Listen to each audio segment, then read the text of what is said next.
ગુજરાત પ્રદેશ ભાજપ અધ્યક્ષની જલ્દી થઈ શકે છે જાહેરાત। સંસદ ભવનમાં ભાજપની મહત્વની બેઠક। બીએલ સંતોષ, ભૂપેન્દ્ર યાદવ બેઠકમાં હાજર। પિયુષ ગોયલ સાથે સંગઠન મુદ્દે આ બેઠક છે ને બેઠકમાં ચર્ચા પણ થઈ રહી છે।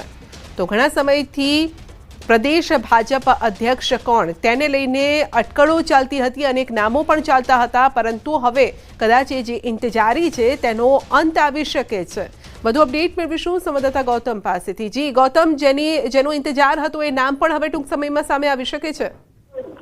જી બિલકુલ, થોડા દિવસોની અંદર આગામી પ્રદેશ પ્રમુખ અંતર્ગતની જાહેરાત થાય તે પ્રકારના એંધાણ મળી રહ્યા છે। મહત્વનું એ છે કે ભારતીય જનતા પાર્ટી રાષ્ટ્રીય જે ભારતીય જનતા પાર્ટી છે તેના દ્વારા જે સંગઠન પર્વ ચાલી રહ્યું છે, સંગઠન પર્વ અનુસંધાને અનેક રાજ્યો જે છે તેના પ્રદેશ પ્રમુખની નિયુક્તિ કરી દેવામાં આવી છે, પરંતુ ગુજરાતના ક્યારે, ઉત્તર પ્રદેશના ક્યારે તે અંતર્ગતની અનેક મહામંથન જે છે તે ચાલતું હતું, પરંતુ તે હવે સસ્પેન્સનો અંત આવે તે પ્રકારે લાગી રહ્યું છે। કારણ કે સંગઠન મહામંત્રી બીએલ સંતોષ જે છે તે સંસદ ભવન ખાતે પહોંચ્યા છે, જ્યાં ભૂપેન્દ્ર યાદવ કે જે ગુજરાતના પ્રદેશ પ્રમુખના નિરીક્ષક છે અને પિયુષ ગોયલ જે છે તે પણ ઉત્તર પ્રદેશના નિરીક્ષક છે, તેમની સાથે આ સંગઠન મામલે બેઠક થઈ હોવાની બાબતો જે છે તે સામે આવી રહી છે। એટલે કે હવે આ સસ્પેન્સનો આતુરતાપૂર્વક અંત આવે તે પ્રકારે લાગી રહ્યું છે અને ગમે ત્યારે ભારતીય જનતા પાર્ટીને નવા પ્રદેશ પ્રમુખ તરીકે મળી શકે છે તે પ્રકારની વાત સામે આવી રહી છે। મહત્વનું સાથે તે છે કે છેલ્લા કેટલાય સમયથી ચાલતું હતું કે ભારતીય જનતા પાર્ટીના પ્રદેશ પ્રમુખ ક્યારે આવશે, કોણ બનશે, તે અંતર્ગતની અનેક અટકળો ચાલતી હતી, પરંતુ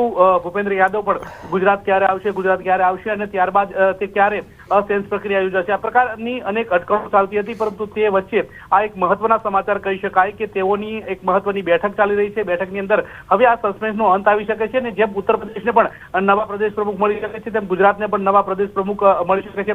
મહત્વનું એ છે કે કુકડું ગૂંચવાયેલું હતું કે ક્યારે અને કોણ પ્રદેશ પ્રમુખ બનશે, પરંતુ તે હવે સસ્પેન્સનો અંત આવે તેવું લાગી રહ્યું છે। જી, આપનો આભાર।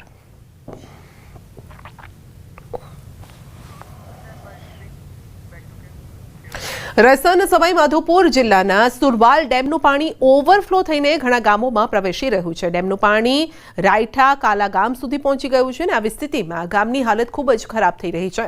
ગામ ચારે બાજુથી પાણીથી ઘેરાયેલું છે અને ગામના ઘણા ઘરમાં પાણી ઘૂસી ગયું છે। આવી સ્થિતિમાં ગ્રામજનોને મોટી સમસ્યાનો સામનો કરવો પડી રહ્યો છે।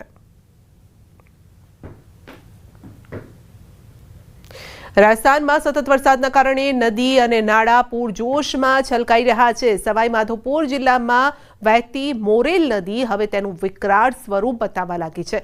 મોરેલ નદીનું પાણી કોઝવે ઉપર આવી ગયું છે અને બાટવાડા પોલીસે કોઝવે પર વાહન વ્યવહાર બંધ કરી દીધો। નાના વાહનોની અવરજવર પર સંપૂર્ણપણે પ્રતિબંધ મૂકવામાં આવ્યો છે, પરંતુ મોટા વાહનો હજુ પણ જીવ જોખમમાં મૂકીને કોઝવે પાર કરી રહ્યા છે। મોરેલ નદીના કોઝવે પર પાણી આવવાના કારણે સવાઈ માધોપુર ગંગાપુરનો જે રસ્તો છે તે બંધ કરવામાં આવ્યો છે।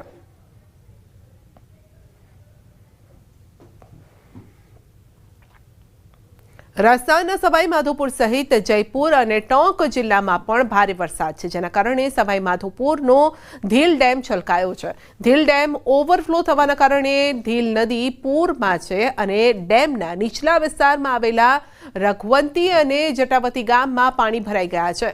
ધીલ ડેમના નીચલા વિસ્તારના ગામડાઓ પૂરમાં ફસાઈ ગયા છે। માહિતી મળતા જ બચાવ ટીમ પહોંચી ગઈ હતી। પૂરમાં ફસાયેલા ગ્રામજનોને મદદ કરવાનું શરૂ કર્યું, જેમાં ટીમે પૂરના પાણીમાં ફસાયેલા 30 થી 40 ગ્રામજનોને બચાવ્યા। રાજસ્થાનના બુંદી જિલ્લાના દેઈ શહેરમાં ખાલના પુલ પરથી પસાર થતી વખતે એક વૃદ્ધ બાઇક સવાર પાણીના જોરદાર પ્રવાહમાં તણાઈ ગયો। નજીકમાં હાજર ગ્રામજનો અને યુવાનોએ દોરડાની મદદથી ડૂબતા વૃદ્ધ બાઇક સવારને પાણીમાંથી બચાવ્યો, તેનો જીવ બચાવ્યો અને ઘટના બાદ ગ્રામજનોએ પણ પુલની ઊંચાઈ વધારવાનો વિરોધ કર્યો।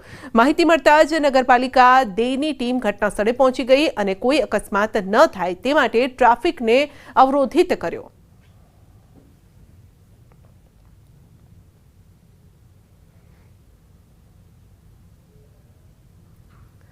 ગુરુવારે ચૂરુમાં પડેલા વરસાદથી જનજીવન પ્રભાવિત થયું છે। વરસાદની તીવ્રતાનો અંદાજ એ વાત પરથી લગાવી શકાય છે કે ચૂરુ શહેરના ઘણા નીચાણવાળા વિસ્તારો પાણીમાં ગરકાવ થઈ ગયા છે। ઘણી જગ્યાએ ઘર અને દુકાનમાં પાણી ઘૂસી ગયા છે અને સતત વરસાદના કારણે ઘણા વિસ્તારો સંપૂર્ણપણે ડૂબી ગયા। ઘણા ઘર અને દુકાનમાં પાણી ભરાઈ જવાથી લોકોને સમસ્યાનો સામનો કરવો પડ્યો। શહેરના મુખ્ય માર્ગ પર પાણી ભરાઈ જવાના કારણે વાહન વ્યવહાર ठप થઈ ગયો છે। વાહન ચાલકોને માર્ગ નક્કી કરવામાં પણ મુશ્કેલી નડી રહી છે, કારણ કે રસ્તો જ દેખાતો નથી। મધ્યપ્રદેશના ખરગોન જિલ્લાના બરવાહમાં પણ નર્મદા નદી છલકાઈ ગઈ છે. બરવાહના નવઘાટ ખેડી ખાતે આવેલું સાંઈ મંદિર ડૂબી ગયું છે અને હવે ફક્ત મંદિરનું શિખર જ દેખાઈ રહ્યું છે. બુધવારે ઓમકારેશ્વર અને ઇન્દિરાસાગર ડેમમાંથી પાણી છોડવામાં આવ્યું, જેના કારણે નર્મદા નદીમાં પાણીનું સ્તર સતત વધી રહ્યું છે. જિલ્લા વહીવટીતંત્ર એલર્ટ મોડ પર છે. નર્મદાનું પાણીનું સ્તર લગભગ 163 મીટર પર પહોંચ્યું છે. પાણી 163.980ના ભયજનક નિશાનથી માત્ર 1 મીટર જ નીચે છે. ઓમકારેશ્વર અને ઇન્દિરાસાગર ડેમમાંથી પાણી છોડાતા નર્મદા નદીમાં ભારે આવક થઈ રહી છે. જો હજુ પણ ઇન્દિરાસાગર અને ઓમકારેશ્વર ડેમમાંથી પાણી છોડવામાં આવે તો પાણી ભયજનક નિશાન સુધી પહોંચી શકે.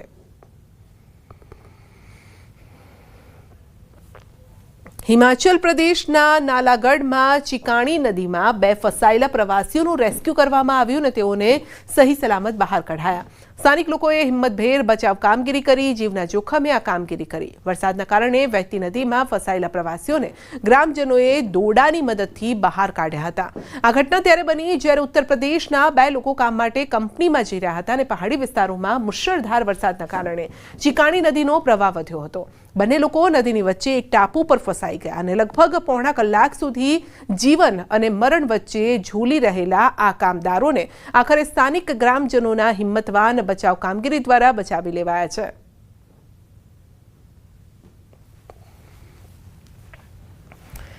મધ્યપ્રદેશના ભોપાલ સહિત બુંદેલખંડમાં ભારે વરસાદ છે, જેના કારણે બેતવા યમુના નદીઓ છલકાઈ રહી છે. છેલ્લા 48 કલાકમાં ભારે વરસાદ બાદ લલિતપુર અને ઝાંસીના તમામ મોટા બંધો છલકાઈ ગયા છે. ઝાંસીના ધુકવા ડેમમાંથી, પરીચ્છા ડેમમાંથી, લહચુરા ડેમમાંથી પણ પાણી બેતવા નદીમાં છોડવામાં આવ્યું છે. ડેમમાંથી છોડવામાં આવેલા પાણીના પૂર પછી બેતવા, યમુના, પહુજ નદીઓ સહિત બુંદેલખંડની તમામ નદીઓના કિનારે આવેલા ગામોમાં ચેતવણી જારી કરાઈ છે. તો બેતવા નદી ભયના નિશાનથી માત્ર 8 મીટર નીચે વહી રહી છે.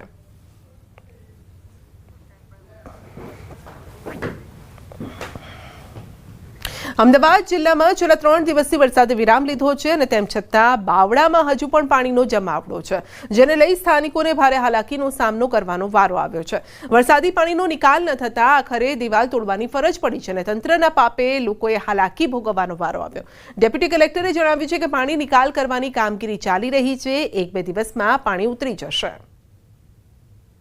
તાત્કાલિક જે આપણે સોલ્યુશન માટે ત્યાં ડિવોટરિંગ પંપ રાખવામાં આવેલા હતા નગરપાલિકા દ્વારા, અને છેલ્લે જ્યારે જરૂર પડી ત્યારે અમદાવાદ મ્યુનિસિપલ કોર્પોરેશન તરફથી પણ જેનું ડિવોટરિંગ પંપ છે એનો પણ ઉપયોગ કરવામાં આવેલો હતો અને ધીમે ધીમે પાણી અત્યારે ઓસરી ગયા છે અને હજી જે કામગીરી બાકી છે, જે જગ્યાએ પાણી ભરેલું છે ત્યાં પણ 1-2 દિવસમાં નીકળી જશે. બુલેટિનમાં આગળ વધીશું. નાનકડા બ્રેક બાદ